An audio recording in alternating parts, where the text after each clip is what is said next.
సాటి లేని దేవుడు, కృపాసత్య సంపన్నుడు, మహాపరిశుద్ధుడు, మహాఘనుడు, మారని దేవుడు, మార్పు లేని దేవుడు, సజీవుడైన దేవుడు మన ప్రభుత్వ యేసయ్య ఘనమైన నామములకు మహిమ కలుగుగాక. యేసుక్రీస్తు నామములో మీ అందరికీ నా హృదయపూర్వక వందనాలు తెలియజేస్తున్నాను. Praise the lord. హల్లెలూయా. అది 1967వ సంవత్సరం. నా వయసు 12 సంవత్సరాలు ఉంటాయి. మా నాన్నగారు చెల్లెలు భయంకరమైనటువంటి క్యాన్సర్ వ్యాధితో పోరాడుతూ ఉంది. వాళ్ళు బాగా డబ్బులు ఉన్నవాళ్ళు. గుంటూరు తీసుకొచ్చారు. మా ఊరు గుంటూరు దగ్గర, అమరావతి దగ్గర నడుపుకోవాలి. చాలా చిన్న గ్రామం, 60 ఇళ్ళు మాత్రమే ఉంది. గుంటూరు హాస్పిటల్ తీసుకొచ్చారు. చాలా డబ్బులు ఖర్చు పెట్టారు. ఆ రోజుల్లోనే కొన్ని లక్షలు ఖర్చు పెట్టారు. తగ్గలేదు. ఆ రోజుల్లో ఏంటంటే క్యాన్సర్ వస్తే ఇక చనిపోయినట్టే. మందులు వాడటం కూడా వేస్ట్. ఆ సమయంలో మా పెద్దమ్మ గారు అప్పటికే ప్రభు నమ్ముకున్నారు. నాకు చెప్పారు, పాస్టర్ గారు తీసుకొచ్చి ప్రార్థన చేయిస్తాను, ప్రభు మాత్రమే స్వస్థపరచగలడు ఈ క్యాన్సర్ ని. ఇక మీ చేతులు విడిచిపెట్టేశారు కదా, డాక్టర్స్ కూడా తీసుకెళ్ళమన్నారు. ఇంకా అది తగ్గదు, నయమవదు, బాగా బాగుపడదు, చచ్చిపోవాలి కొద్ది దినాల్లో. ఆవిడకి ఏమైనా కావాలంటే ఆవిడ కావాల్సిన వండి పెట్టండి అన్నారు. అప్పుడు తన వయసు 45 ఇయర్స్ ఉంటాయి. ఇంటికి తీసుకొచ్చేసారు. మా పెద్దమ్మ గారు పాస్టర్ గారు తీసుకొచ్చి ప్రార్థన చేయిస్తాను, ప్రభు స్వస్థపరుస్తాను అని చెప్పారు. వారికి గచ్చమైన పరిస్థితిలో ఎలా చనిపోతుంది కదా అని పాస్టర్ గారిని తీసుకురావమంటే, తెనాలి దగ్గర ఈమని అని ఒక గ్రామం, ఊరు. ఆ ఊరిలో ఒక పాస్టర్ గారు ఉన్నారు, చాలా సీనియర్ పాస్టర్ గారు. ఆయన పిలిపించారు. ఆయన ఉపవాసం 40 దినాలు ప్రార్థన చేశారు. ఆ ఇంట్లో ప్రార్థన చేసిన తర్వాత ఆ క్యాన్సర్ బదుమాయమైపోయింది. ప్రభు గొప్ప అద్భుతం చేశారు. ఆ తర్వాత 16 సంవత్సరాలు ఉన్న శరీరంలో గొప్ప విషయం. ప్రార్థన మనకు అన్ని విషయాల మీద కూడా మనకి విజయాన్ని చేకూరుస్తారు. ఈరోజు ప్రభు పరిశుద్ధాత్మ దేవుడు మనతో మాట్లాడబోతున్న మాట విక్టరీ, విజయం ఎలాగా వస్తారు. అది నీ ఆర్థిక సమస్య రావచ్చు, కుటుంబ సమస్య రావచ్చు, భార్యాభర్తల మధ్య సమాధానం ఉండొచ్చు, లేదా మీ బిడ్డల మధ్య సమాధానం ఉండొచ్చు, వారి ఉద్యోగాల విషయాల్లో కానీ, వారి వివాహాల విషయాల్లో కానీ, వారి రాకపోకలలో కానీ, అన్ని విషయాలలో అన్నింటి మీద మనకు జయము కావాలి అంటే ప్రార్థన పొందాలి. 144వ కీర్తన 10వ వచనంలో దావీదు అంటాడు, రాజులకు విజయం చేకూర్చేవాడు ఆయనే. యుద్ధంలో విజయం చేకూర్చేవాడు ప్రభువే. ఎవరైతే ప్రార్థన చేస్తారో వారికి మాత్రమే విజయం వస్తారు. ప్రార్థన లేకుండా విజయము రాదు.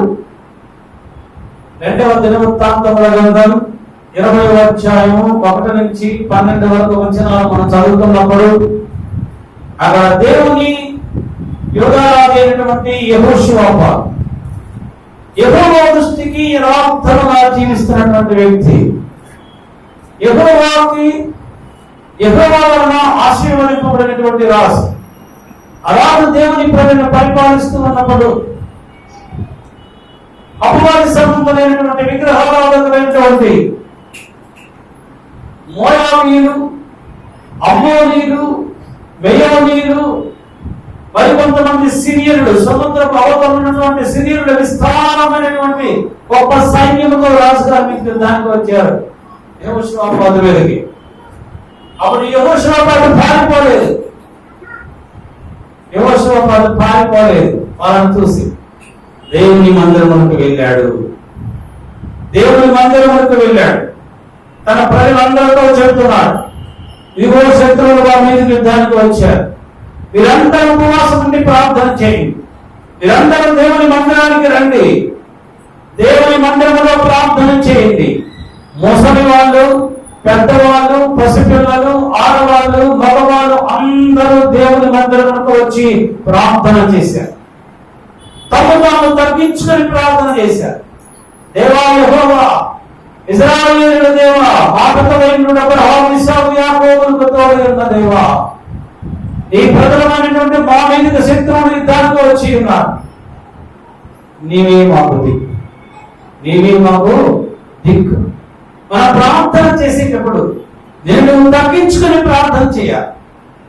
నీవు తప్ప నన్ను స్వస్థపరచువాడు లేడు, నీవు తప్ప నాకు ఆర్థిక సమస్యల నుంచి విడిపించేవాడు లేడు, నీవు తప్ప ఈ అవమానంలో నుంచి, నిందలలో నుంచి నాకు విడుదల చేసేవాడు లేడు, నీవు తప్ప నా కుమారుడికి ఉద్యోగం ఇచ్చేవాడు లేడు, నీవు తప్ప నా కుమార్తె వివాహం చేసేవాడు లేడు, నీవు తప్ప నాకు సంతానం కలుగు చేసేవాడు ఎవడు లేడు లేడు లేడు.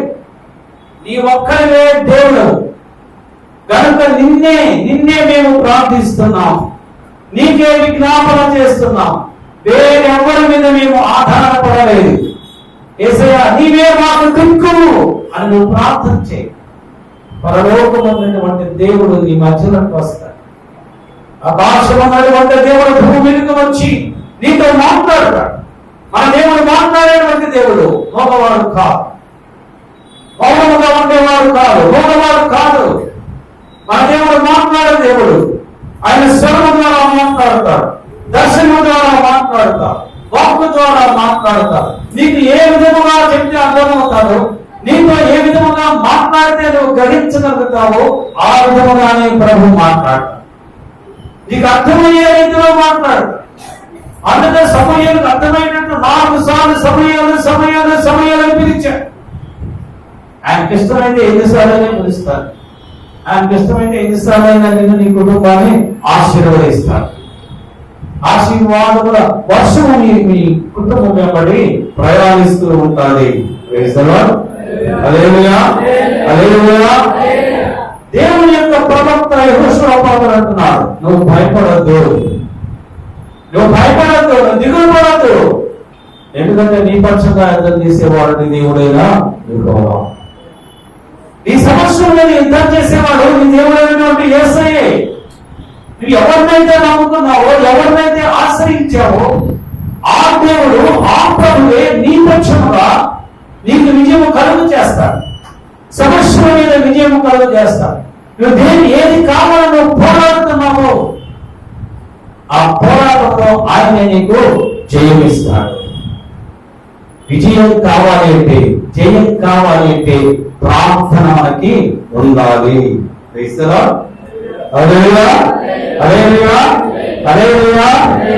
రెండవ రాజుల గ్రంథం 19వ అధ్యాయం 14-15 వచనాల వరకు మనం చూసినప్పుడు అక్కడ ఒక రాజు ఉన్నాడు. ఆయన హిజ్కియా రాజు. దేవుని దృష్టికి యథార్థముగా జీవించిన వాడు. బాల్యములోనే ఇశ్రాయేలు రాజైనటువంటి హిజ్కియా తాను సింహాసనం అధిష్ఠించిన వెంటనే దేవాలయాలన్నీ కూడా బాగు చేయించాడు. అప్పటి వరకు విగ్రహాలలో మూతపడిపోయినటువంటి దేవాలయాలన్నింటినీ బాగు చేయించి, వాటిని ఓపెన్ చేసి, వాటి తలుపును తెరిచి, యాజకులను పెట్టి, లేవీయులను పెట్టి బలు అర్పించాడు. యెహోవా దృష్టికి యథార్థముగా ప్రవర్తించిన వాడు. అటువంటి హిజ్కియా మీదకి అశ్షూరు రాజైనటువంటి సన్హెరీబు యుద్ధానికి వచ్చాడు. విస్తారమైనటువంటి సైన్యంతో వచ్చాడు. ఈ అశ్షూరు రాజు ఎవరో నీకు తెలుసా? అబ్రహాముకి ఎంతమంది భార్యలు చెప్పాలి? అబ్రహాముకి భార్యలు ఎంతమంది? అబ్రహాముకు భార్యలు 3: శారా, ఆగరు, కెతూరా. కెతూరా ఒక భార్య ఉంది. ఆమెకి 5 పిల్లలు ఉన్నారు. శారా చనిపోయిన తర్వాత కెతూరా వివాహం చేసుకున్నాడు. ఆమెకు పిల్లలు పుట్టారు. అబ్రహాము ఆ పిల్లలకు కొన్ని బహుమానములు, కొన్ని దాని గురించి వారిని పంపించేసి తనకున్న స్వాస్థ్యము ఇస్సాకుకు ఇచ్చాడు. ఆ కెతూరాకు పుట్టిన కుమారుడు ఈ అశ్షూరి. వారు దేవుని ప్రజల మీదకి యుద్ధానికి వచ్చారు. హిజ్కియా మీదకి యుద్ధానికి వచ్చారు. సన్హరీబు దూతల చేత ఒక వర్తమానం పంపించారు. ఆ వర్తమానం విన్న వెంటనే హిజ్కియా ఒక దుఃఖాక్రాంతుడై దేవుని మందిరంలోకి వెళ్ళి ప్రార్థన చేశారు. Praise the lord. హల్లెలూయా. 15వ వచనం ఏమని ప్రార్థన చేశాడు? యెహోవా సన్నిధిని ప్రార్థన చేసెను. యెహోవా కెరూబుల మధ్యను నివసించుచున్న ఇశ్రాయేలుల దేవా, భూమి ఆకాశములను కలుగజేసిన అద్వితీయ దేవా, నీవు లోకమందున్న సకల రాజ్యములకు దేవుడవై ఉన్నావు. యెహోవా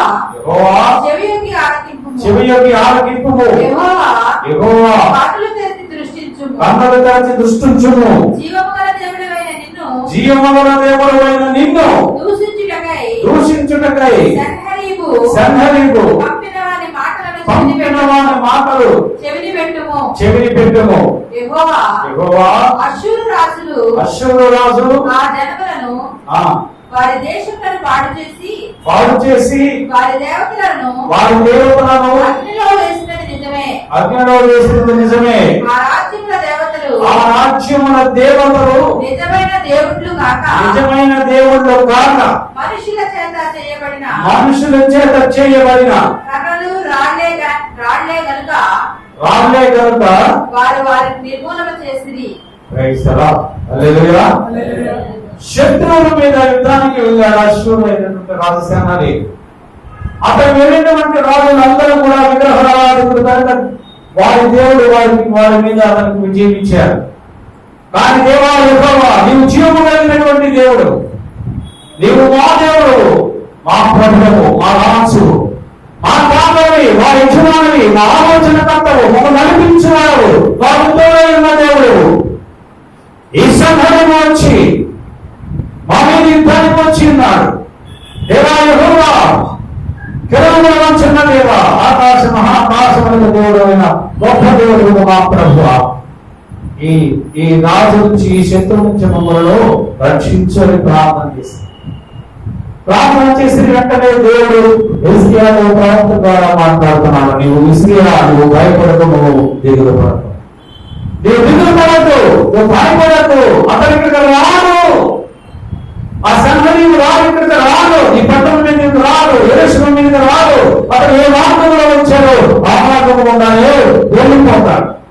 రాత్రి 1,85,000 మందిని దేవుని యొక్క దూత చంపివేశారు. వేస్తారా? ఈ ప్రభు సన్నిధిలో నిన్ను తగ్గించుకొని ప్రభుని హెచ్చించాలి. నిన్ను తగ్గించుకోవాలా? ప్రభుని హెచ్చించాలి. ప్రభుని పగలాడు, ఆయన నామమును ఘనపరచాలి, ఆయన నామమును కీర్తించాలి. అప్పుడు దేవుడు నీ కోరికలన్నీ తెలుస్తాడు. అప్పుడు దేవుని ఉద్దేశములన్నీ తెలుస్తాడు. అప్పుడు నీకు ఏమి కావాలో వాటన్నిటినీ సమృద్ధిగా ప్రభు నీకు అనుగ్రహిస్తాడు. Praise the lord. Hallelujah, hallelujah, hallelujah. దేవుని బిడ్డలకు జయమిచ్చేవాడు ప్రభువే. వేరెవరు కూడా జయము ఇవ్వలేదు. దావీదు మహారాజు రాసినటువంటి కీర్తన 44:3 దావీదు మహారాజు అంటున్నాడు, నీ బాహువే వారికి విజయము కలుగజేశాను. నీ బాహువే వారికి విజయము కలుగజేసింది. 98వ కీర్తన 1వ వచనంలో దావీదు మహారాజు అంటున్నాడు, ఆయన దక్షిణ హస్తము, ఆయన పరిశుద్ధ బాహువు ఆయనకు విజయము కలుగజేసి ఉన్నది.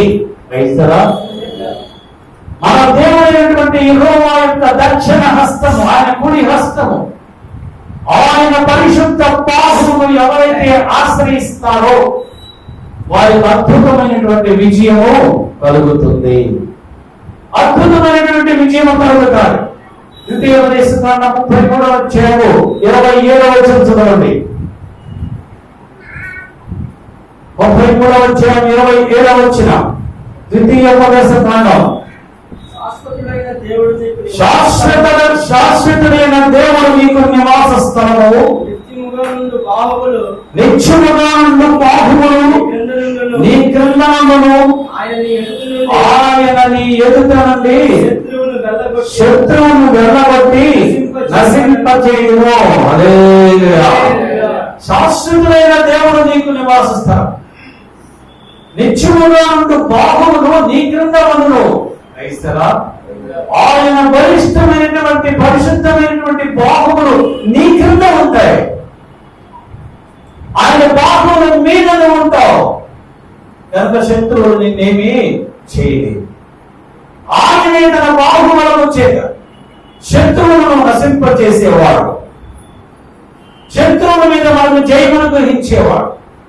ఆయన బాహువులు నీ క్రింద ఉన్నంత కాలము కూడా ఏ సమస్య నీ ఇంటి తగ్గించారు, ఏ సమస్య నీ కుటుంబం తగ్గించారు, ఏ లోటు నీకు కలుగదు.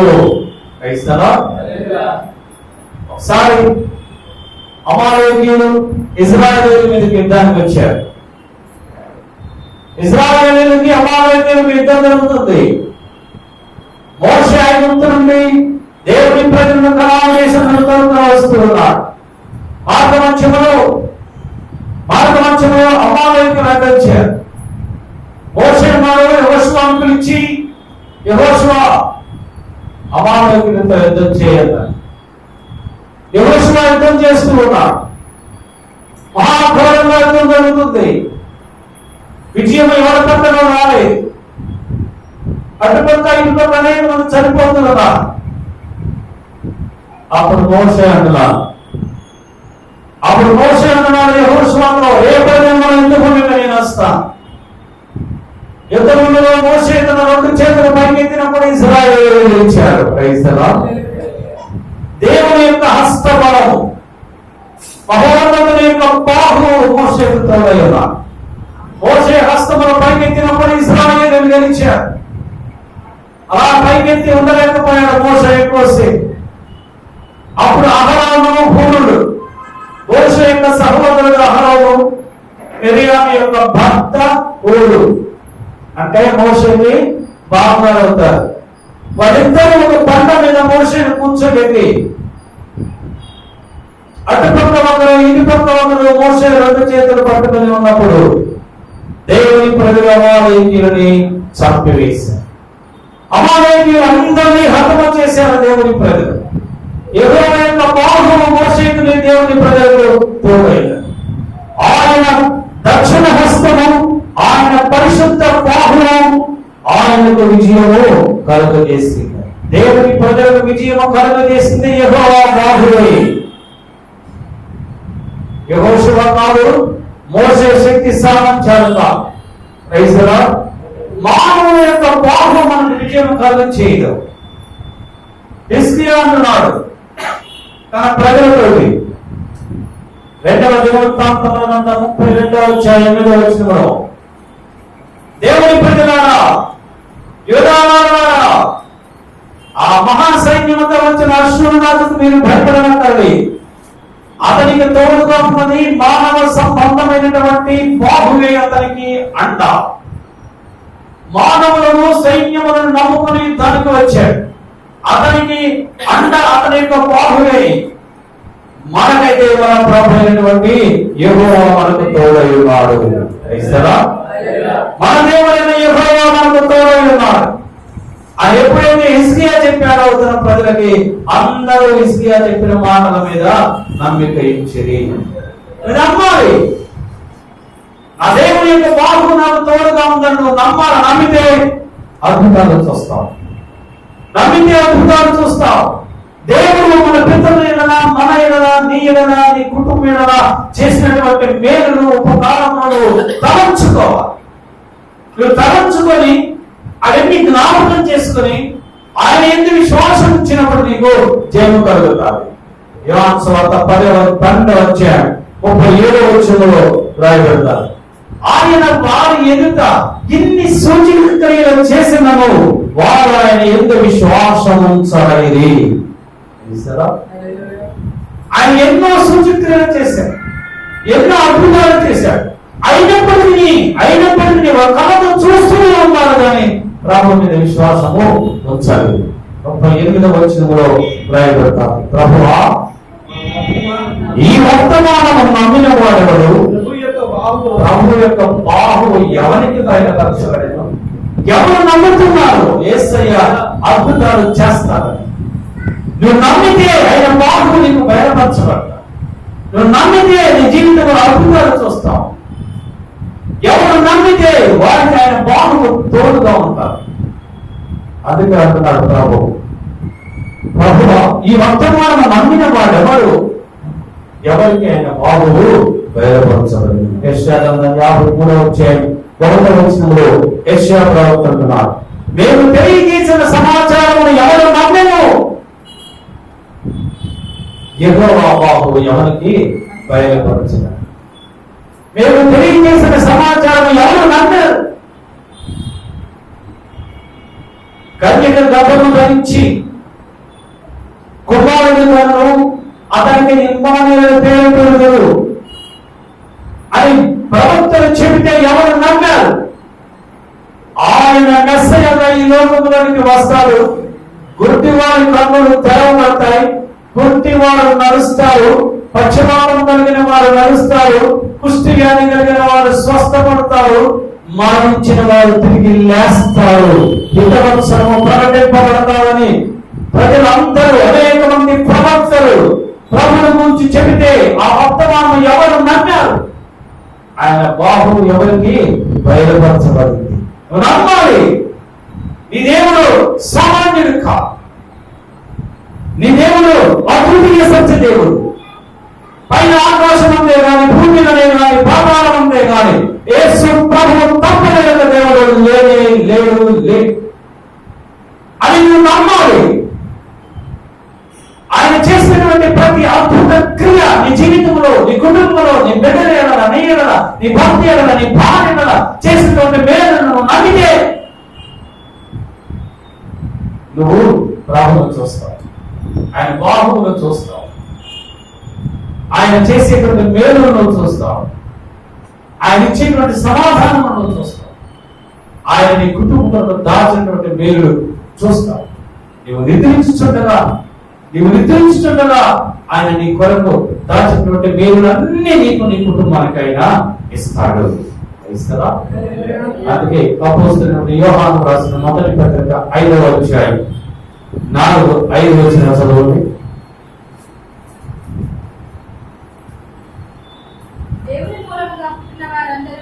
దేవుని మూలముగా పుట్టిన వారందరూ లోకమును జయించుదురు.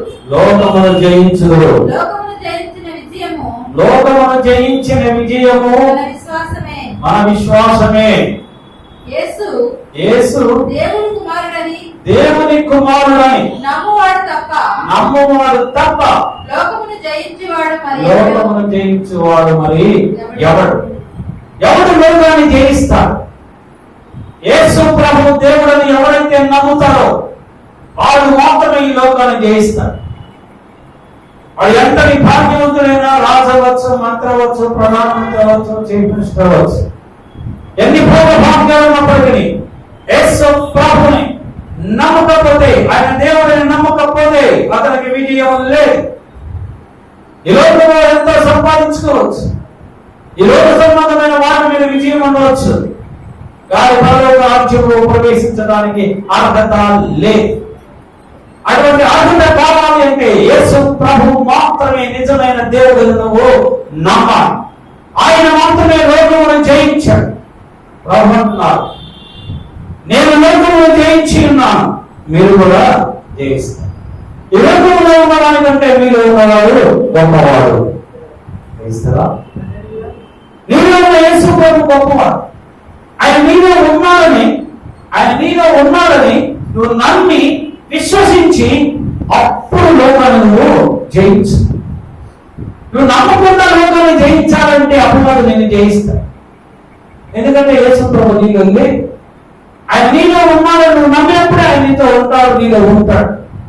అప్పుడు ఈ లోక సంబంధమైనటువంటి ఏ విగ్రహారాధికులు కూడా నేనేమి కూడా చేయలేదు. మొదలుగా ప్రార్థన ద్వారా మనకు విజయం వస్తాయి.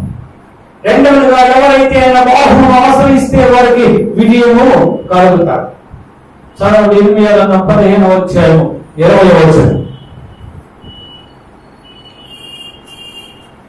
నీవు నా తట్టు తిరిగి నీయరా, నీవు నా సన్నిధిని నిలుచున్నట్టు నేను నిన్ను తిరిగి రప్పింతును.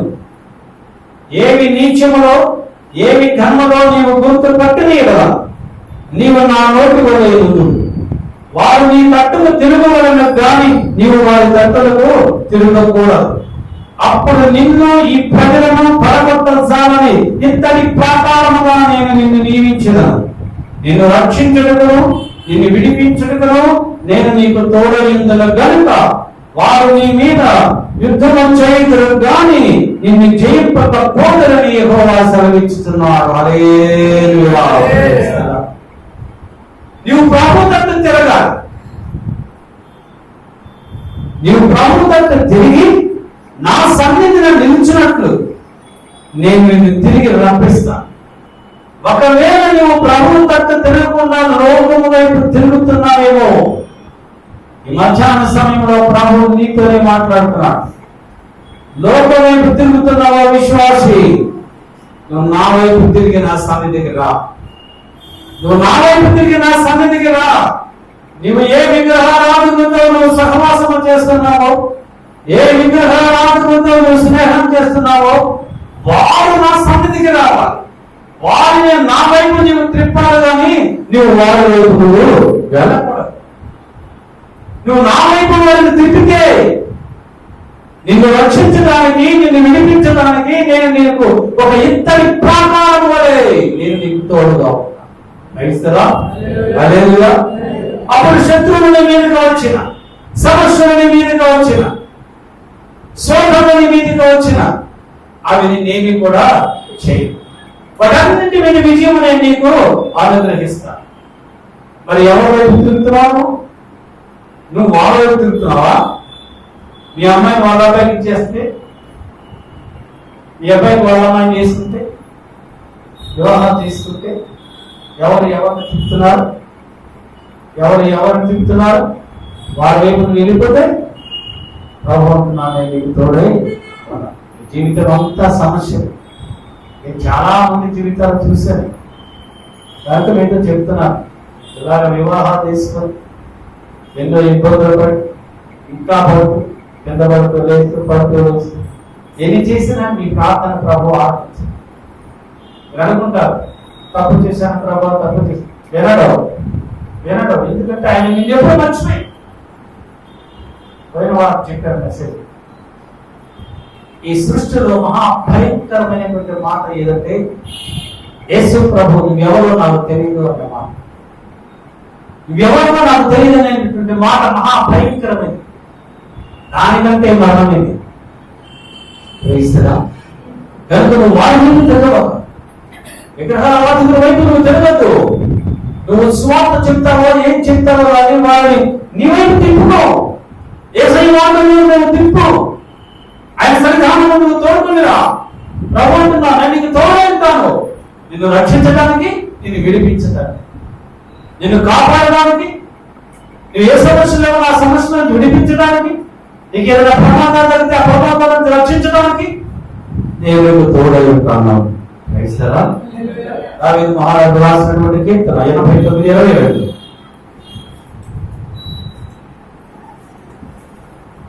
ఏ శత్రువు అతని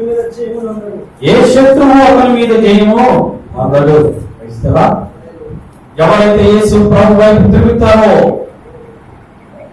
వారి మీద ఏ శత్రువు కూడా వారి మీద విజయం ఉండదు.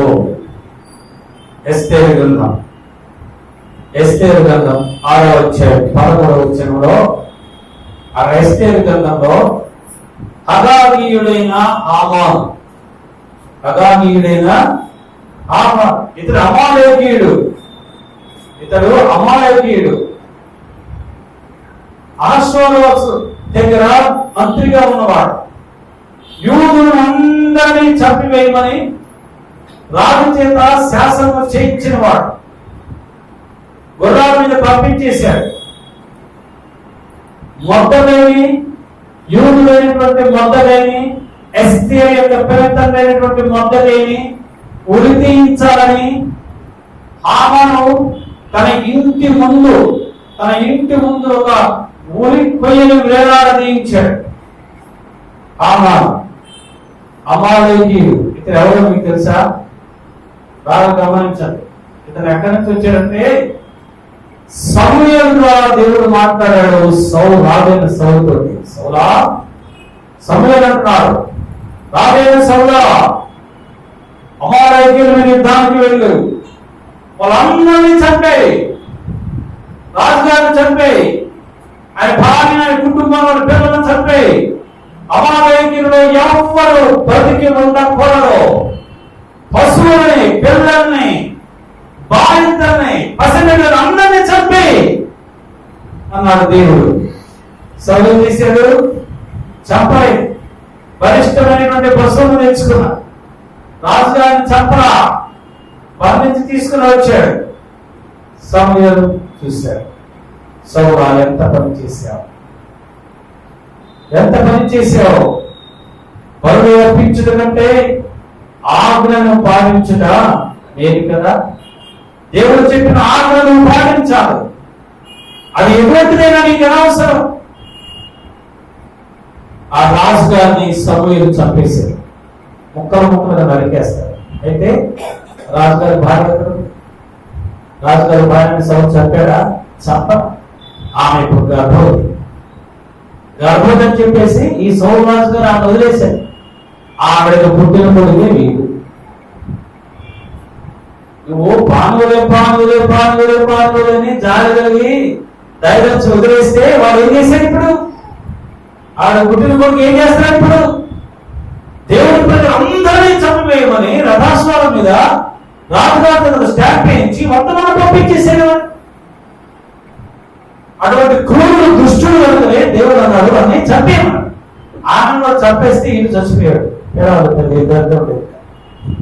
మనం చేసే కొన్ని పొరపాటు బాగా గమనించండి. ఆమానంటే ఎవరో కాదు, పర్వాలేదు అనుకునే వాళ్ళు కాదు.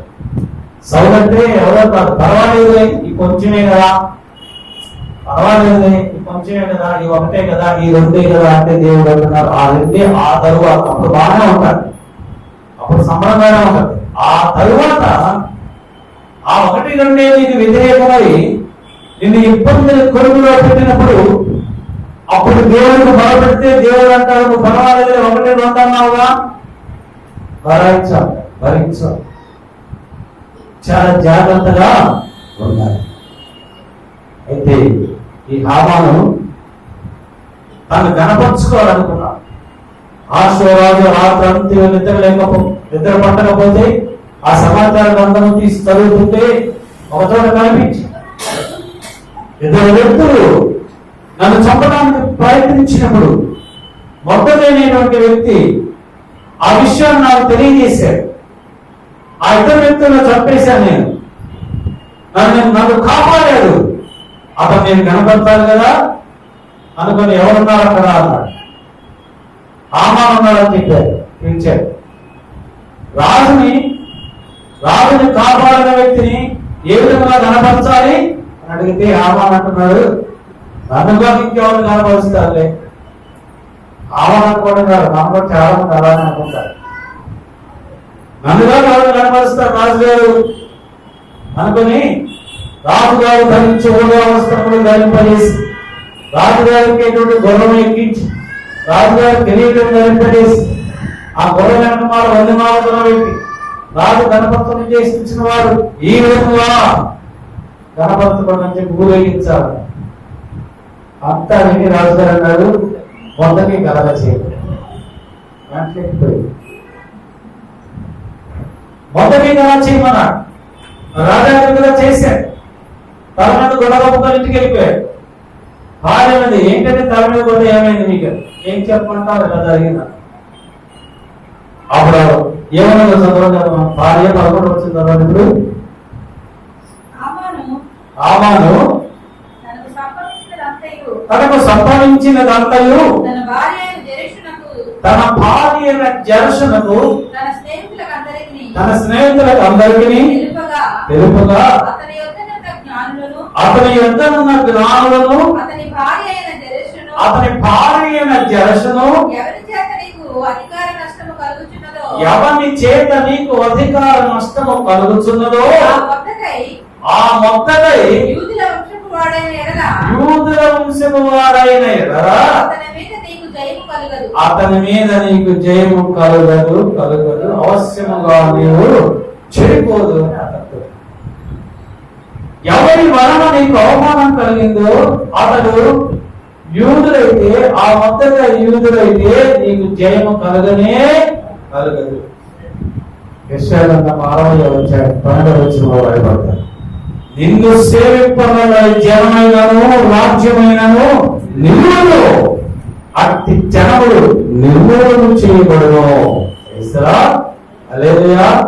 దేవుని ప్రజలకు వ్యతిరేకంగా చేయబడేవాడు నిర్మూలము. అందుకే హామాను భార్య అంటుంది, మూర్ఖుడా, అతని యూదులైతే నువ్వేమి అతన్ని చేయలేవు, చేయవద్దు అని చెప్పి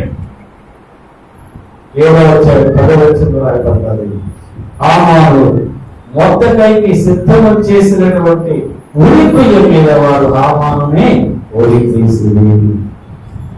ఏ యూదునికైతే, ఏ దేవుని బిడ్డనైతే ఉరి తీయాలనుకున్నాడో దుష్టుడు, అపవాదిసమైనటువంటి హామాను, అదే ఉరికొయ్య మీద ఆ దుష్టుడైనటువంటి హామానుని ఓడివేశాడు. నిన్ను సేవింపగలని ఏ జనమైనను రాజ్యమైనను నిలువదు. దేవుని బిడ్డలకు వ్యతిరేకంగా రూపింపబడిన ఏ ఆయుధమైనను ఏ ఆలోచనైనను వర్ధిల్లదు. హల్లెలూయా. కనుక నువ్వు ప్రభువు తిరగాలి, అన్ని కూడా ప్రభువు తిప్పాలి. సంవత్సరానికి ఒకసారి యేసు ప్రభు బర్త్డే తీసుకెళ్తారు, అక్కడ జరుపుకుంటాం కదా. ఆయన బర్త్డే జరిగినప్పుడు ప్రభు నిన్ను నాకు అడుగుతాడు మాట, ఏమని, సంవత్సరం అయిపోయింది కదా, ఎవరినైనా నా వైపు ఒక్కనైనా తిప్పావా? ఇప్పుడు మన దగ్గర సమాధానం ఉందా? బ్లాంక్ ఫీజ్ పెడితే ప్రభు నిన్ను నాకు చూసి నవ్వుతాడు. ఎందుకంటే నీకు అన్నీ కావాలి, నువ్వు అడిగినవన్నీ ఇస్తున్నాను, నీకు కావాల్సినవన్నీ ఇస్తున్నాను. నాకు కావాల్సిన నువ్వు ఒక్కడి కూడా, నీకు ఎన్నో ఇచ్చా, కానీ ఒక్కడి కూడా నాకు ఇవ్వదు. దాని అంతా రాయబడతాడు. ఎవరైతే అనేక మందిని ఆయన వైపు తిప్పుతారో వాళ్ళు ఆకాశమందరి నక్షత్రముల వలె ప్రకాశిస్తారు. ఆకాశమందరి నక్షత్రముల వలె మనం ప్రకాశించాలని మన ప్రభువు నిత్యము కూడా ఆశపడుచున్న ఆశీర్వాదమైన ప్రారంభము తృప్తిపడినాం. హల్లెలూయా. 1వ సమూయేలు 26వ అధ్యాయం 1వ వచనం. 1వ సమూయేలు ముందుకు చేస్తాను. 26వ అధ్యాయం 1వ వచనం చదవండి. అంతటా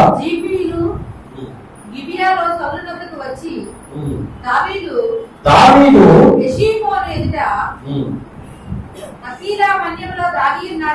హషీలా మన్యములో దాగి ఉన్నాడని సౌలుకి తెలియజేశారు. చాలా దావీదుని తరుముతున్నాడు సౌలు రాజు. ఎందుకంటే ఇశ్రాయేలీయులందరూ దేవుని ప్రజలు సౌలుకు 1000 కొలదయ్యో దావీదుకు 10,000 కొలదయ్యో అని పొందినప్పుడు, ఆ గొలియాతును చంపినప్పుడు పొందలేదు. అది విన్నటువంటి సౌలు ఒక అసూయ పుట్టింది, ఈర్ష్య, జలస్, విశ్వం చూపు చూస్తున్నాను దావీదు వైపు. దావీదు ఏం తీసుకుంటాను నా దగ్గర నుంచి? నా రాజ్యం తప్ప. నేను చంపేస్తాను ట్రై చేశాడు, చాలాసార్లు ప్రయత్నించాడు, కానీ యెహోవా దావీదుకి తోడైండు. దేవుడు తోడై ఉన్న వాడిని నువ్వు ఏ కీడు చేయాలనుకున్నా కూడా నువ్వేమి చేయలేదు. నీవే మన చేతులకు చిక్కుతావు. దావీదు అషేరా మందిరంలో ఉన్నాడని, అక్కడ గుహలో ఉన్నాడని సౌలు తెలుసుకుని 3,000 మంది బలాక్షను తీసుకెళ్ళాడు చంపేద్దాం. రాత్రి పట్టుకు నిద్రపోతూ ఉన్నాడు సౌలు, సైన్యానికి తప్పులేదు పక్కనే ఉన్నాడు. అయితే దావీదు మన మేనలుడైనటువంటి అభిషేకం తీసుకుని వెళ్ళాడు సౌలు దగ్గర. వెళ్ళిపోతూ ఉన్నాడు. సౌలు ఈటే వాటర్ ఉన్నటువంటి ఆ గుడ్డు తీసుకుని దూరంగా వచ్చి దావీదు అంటున్నాడు, నేను మిమ్మల్ని వంటి వాడు రాజా సౌలు ఒకరి కౌసు పుట్టిన తగ్గుతున్నాను నన్ను. నేను నీకేం చేశాను? నువ్వు అభిషక్తులని ఇంతకుముందు ఒకసారి గుహలో నువ్వు దొరికినప్పుడు నేను నేనేం చేయలేదు.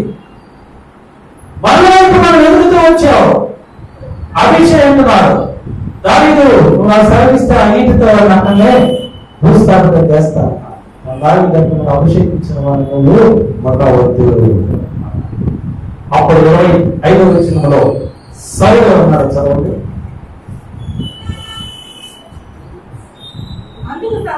అందుకు సౌలు, దావీదా నాయనా, నీవు ఆశీర్వాదం పొందుదువు గాక, నీవు ఘనకార్యములు పూనుకొని విజయము నొందుదువు గాక అని దావీదుతో ఏమన్నాడు? నీవు ఆశీర్వాదం పొందుతావు, నీవు ఘనకార్యములు పూనుకొని విజయం పొందుతావు. శత్రువుని పొగుడుతున్నాడు. ఇప్పుడు క్షమాపణ దొరికినప్పుడు దావీదు ఏం చేశాడు? క్షమించాడు. నీ శత్రువును నువ్వు క్షమించినప్పుడు దేవుడు నీకు జయమిస్తాడు. ఎప్పుడు జయం వస్తుంది?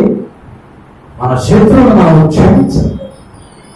నీ శత్రువు ఆకలి కలిగినప్పుడు నువ్వు అతన్ని ఇంటికి తీసుకువచ్చి లేదా నువ్వు ఎక్కడైనా సరే అతనికి ఆహారం పెట్టాలి, అతను పరామర్శించాలి, అతను అడగాలి. అప్పుడు దేవుడు నిన్ను అనేక రెట్లు హెచ్చిస్తాడు. అది అవసరాలను తీర్చాలి. దేవుడు సమస్తము కూడా చూసుకుని నువ్వు క్షమిస్తే, నువ్వు కనికరిస్తే, కనికరించిన వాడు కనికరింపకూడదు. నువ్వు కనికరించకపోతే కనికరాన్ని నువ్వు పొందుకోలేదు. కనికరించాలి. 1993 సంవత్సరంలో నా వ్యాపారంలో నా పార్ట్నర్ నన్ను మోసం చేశారు. 40 లక్షలు మోసం చేశారు. ఆ రోజు అంతా పోయింది, శూన్యం మిగిలింది, సొమ్మ మిగిలింది. ఎక్కడైతే సాయం చెప్తారు కదా, అక్కడ కట్టలేకపోయింది. ఆ ఎవరికి కాలేదు. అటువంటి పరిస్థితులు కొద్ది దినమైన తర్వాత నా ప్రార్థనను తిరిగి ఆశీర్వదించడం మొదలెట్టాడు. నేను ఆశీర్వదించబడుతూ ఉన్నాను, అభివృద్ధి చెందుతూ ఉన్నాను. ఆ సమయంలో దేవుడు అతను దొరికాడు. అతను భయంకరమైనటువంటి పాపంలో పడిపోయాడు. కుటుంబం జరగడం లేదు. అప్పుడు ఉండిపోయాడు. తినడానికి తినలేని పరిస్థితిలో ఉన్నాడు. ఆ సమయంలో నా దగ్గరికి వచ్చాడు. నీకేం కావాలని అడిగాడు. నాకు తినడానికి తిండి కూడా లేదు. అతనికి దానికి కావాల్సిన ఏర్పాటు చేశాను. సంతోషంగా వెళ్ళిపోయాడు. మళ్ళా 4 రోజుల తర్వాత వచ్చాడు. మళ్ళా ఇచ్చాను. మళ్ళా 4 రోజుల తర్వాత వచ్చాడు. మళ్ళా అతను బతికినందుకు కారణం ఇస్తూనే ఉందని ఒక్క మాట కూడా అతనిని వ్యతిరేకిందని మాట్లాడు. నీ వల్ల నేను మోసపోయిన మాట నేను అతనితో అనలేదు. దేవుడు చూసుకుంటాడు. ప్రభుత్వం చెప్పారు. చివరికి దిక్కు లేనటువంటి పరిస్థితిలో ఎయిడ్స్ వ్యాధి వచ్చి KDH లో అందరూ విడిచిపెట్టాడు. భార్య, పిల్లలు, బంధువులు అందరూ దిక్కులేని KDH లో చచ్చింది. దేవుని సంగమా క్షమించగలము అన్నమాట. అప్పుడు ఆశీర్వాదం దేవుడు చూసుకుంటాడు. మరి దేవుడు నన్ను నా కుటుంబం ఆశీర్వదించలేదా? నన్ను ఆశీర్వదించిన దేవుడు నిశ్చయంగా నన్ను కూడా ఆశీర్వదిస్తాను. ఇస్తారా? యోగ 4వ వచనంలో అంటాడు, దుష్టుల విజయము కొద్ది కాలం ఉంటుంది. దుష్టులకు విజయము కొద్ది కాలం ఉంటుంది. దుష్టులకు విజయము ఎంతసేపు ఉంటుంది? కొద్ది కాలం అంటారు. ఆ తర్వాత మహాభయంకరంగా ఉండాలి. నాకు తెలిసిన ఒక వ్యక్తి ఉన్నాడు. ఇక్కడ చాలా మందికి తెలుసు. ఆ వ్యక్తి అందరికీ తెలుసు. కొత్తలో మీకు తెలియదు కానీ ఎంబీపీలో ఉంటాడు. బాగా డబ్బు సంపాదించాడు. ముందు అన్ని అలవాట్లు విజయవాడలో ఒక్కొక్క బిల్డింగ్లు కాంట్రాక్టులు చేస్తాడు. పేద బిల్డింగ్ 2 కోట్లు 3 కోట్లు బిల్డింగ్ కట్టాడు. కొడుకు ఒక కూతురు. ఆ కొడుకు వారికి లేని వ్యసనం డ్రగ్స్.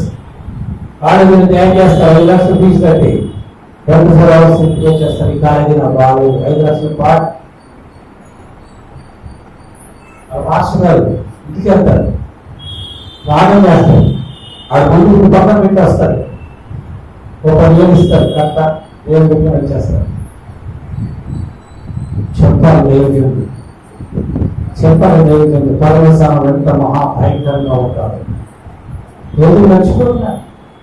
5,000 డబ్బులు వస్తున్నాయి, అది బాగా అక్కడ కాంట్రాక్ట్ ఆ వ్యాపారం ఈ వ్యాపారం చివరికి ఏదైతే పరిస్థితి జస్ట్ ఇంజనీరింగ్ గారు వాట్సాప్ పెట్టారు 5,000 రూపాయలు విజయవాడ నడిగేసి ఒక్కరుగా నడిగేశారు. ఇంకా ఏది పరిస్థితి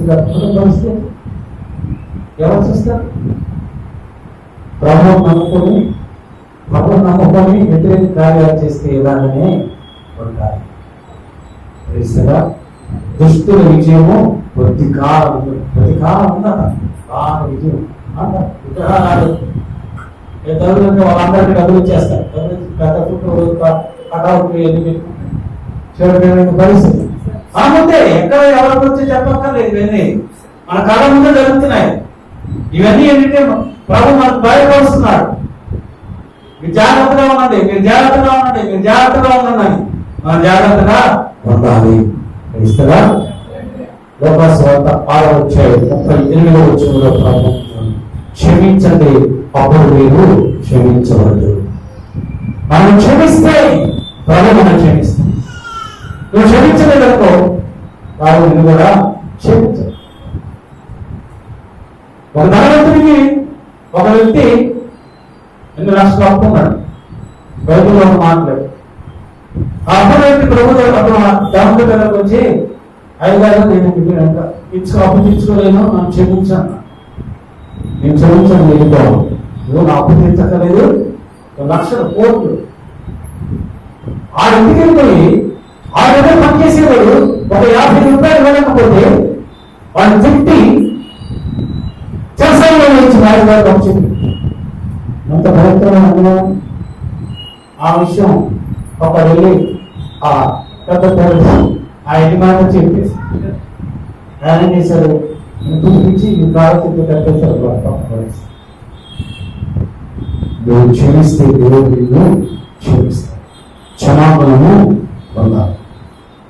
కొలసీలు రాసినటువంటి పత్రిక 1వ అధ్యాయం, కొలసీలు రాసినటువంటి పత్రిక 3వ అధ్యాయం 13వ అధ్యాయంలో చదవండి.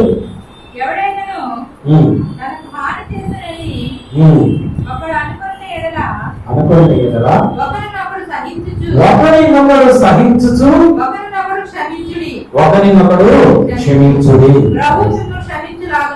ప్రభువు మిమ్మల్ని క్షమించులాగున మీరు క్షమించండి. ఒకరినొకరు సహించుకోవాలి. వాళ్ళు తిడతారు కొంతమంది, అసభ్యకరమైన మాటలు అంటారు మన మీద, అయినప్పటికీ మనం సహించుకొని క్షమించి వారితో సమాధానంగా ఉంటే అప్పుడు ప్రభు అంటున్నాడు, నేను కూడా మిమ్మల్ని క్షమిస్తాను. చూడగా ఎఫెసీయులకు రాసినటువంటి పత్రిక 4వ అధ్యాయం 32వ వచనంలో ఒక్కోసారి పౌలు దర్శించడంతో ఏం మాట్లాడుతున్నాడు చదవండి. ఒకరి ఎడల ఒకడు దయగలిగి కరుణాహృదయులై క్రీస్తునందు దేవుడు మిమ్మల్ని క్షమించిన ప్రకారము మీరును ఒకరినొకరు క్షమించండి. హల్లెలూయా. ఒకరి ఎడల ఒకరు దయగలిగి కరుణాహృదయులై క్రీస్తునందు దేవుడు మిమ్మల్ని క్షమించిన ప్రకారం ప్రభువు ఏ విధంగా అయితే క్షమించాడు అదే విధంగా కరుణ కలిగిన వారై కరుణా హృదయం కలిగిన వారై మనం కూడా క్షమిస్తే దేవుడు మనల్ని క్షమిస్తాడు. 4 పాయింట్లు చెప్పాలి. మనకు విషయం కలగాలి అంటే మొట్టమొదటిగా మనకు కావాలి ప్రార్థన. రెండవదిగా ఆయన బాహువును మనము ఆశ్రయించాలి. మూడవదిగా ఆయన వైపు తిరిగి ఆయన సన్నిధికి మనము రావాలి. 4వదిగా మన శత్రువులను కూడా మనము క్షమించాలి. తరలించండి. ఈ వాక్యం ద్వారా ప్రభువు మనందరినీ ఆశీర్వదించును గాక. ఆమేన్. కృపా సత్య సంపూర్ణుడు మా ప్రభు మా యేసయ్య, అద్వితీయ సత్య దేవుడు మా ప్రభు. ఈ యొక్క పునరుద్ధానమందు ఈ మధ్యాహ్న సమయంలో ఈ దాసం ఈ సిగ్గుచాలను వరదపరిచి నీ బిడ్డలతో మీరు మాట్లాడినటువంటి ప్రతి లేఖనమును బట్టి మీకు ప్రధాన స్తుతులు స్తోత్రాలు. వినటువంటి వాక్యమును నీ బిడ్డల ప్రభు వారి హృదయంలో భద్రపరుచుకుని వాక్య ప్రకారం దేవుడు జీవించేటువంటి జీవితాన్ని అనుభవాన్ని వారికి దయచేసి వారి వర్గంలో దాచినటువంటి మీరు ఆశీర్వాదాల సమృద్ధిని అనుగ్రహించి అన్ని విషయములలో సంపూర్ణమైనటువంటి విజయం దయచేయి ప్రభు. వీరే సకల ఘనత మహిమ ప్రభావం పొందుతున్నాం. యేసు క్రీస్తు శ్రేష్టమైనటువంటి నామములో ప్రార్థిస్తున్నాము తండ్రి. ఆమేన్. ఆమేన్.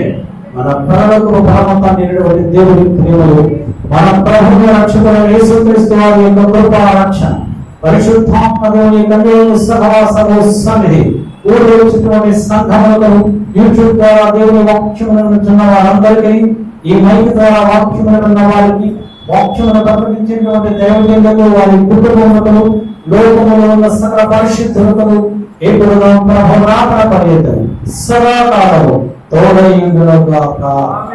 ఆమేన్. Amen. Hallelujah. Hallelujah. Praise the lord. Praise the lord.